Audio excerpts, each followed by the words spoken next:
চলুন আমি এবার ট্রেন থেকে নামি। হাই, আমি তনুশ্রী। এখন আমি মধ্যপ্রদেশে।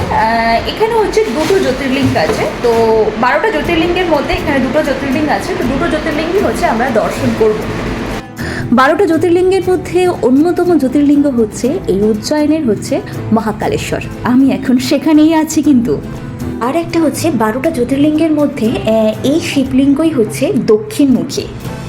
জানেন, কোনো মানুষ যদি তার সচ্চা মন থেকে মহাকালের নাম যদি নেন, তার জীবন থেকে ভয় আর মৃত্যু অনেকটা দূরে সরে যাবে।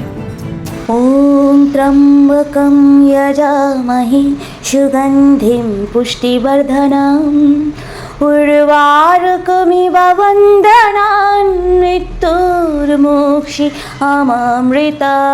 মহামৃত্যুঞ্জয় মন্ত্র পাঠ করতে করতে আমি এখন এসেছি শ্রীকৃষ্ণ যেখানে শিক্ষা লাভ করেছিলেন, সেখানেই আমি এখন আছি।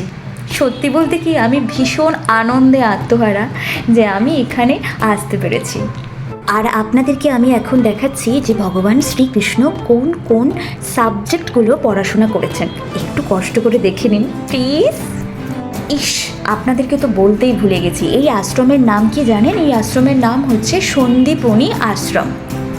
দাপর যুগে শ্রীকৃষ্ণ, বলরাম আর সুদামা এইখানেই শিক্ষা লাভ করেছিলেন।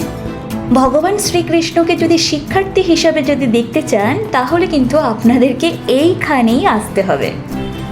শ্রীকৃষ্ণ গোবিন্দ হরে মুরারি, হে নাথে নারায়ণ বাসুদেবা, প্রীতমাতে স্বামী সখা হমারি, প্রীতমাতে স্বামী সখা হমারি, হে নাথে নারায়ণ বাসুদেবা, শ্রীকৃষ্ণ গোবিন্দ হরে মুরারি, হে নাথে নারায়ণ বাসুদেবা।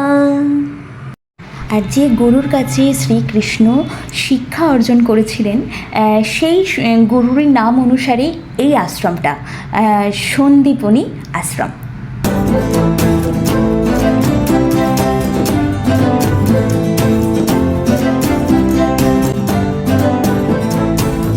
আর সত্যি মনে হচ্ছে যে এই জায়গাটা যেন পড়াশোনার একটা উপযুক্ত, এটাই যেন মনে হচ্ছে আমার।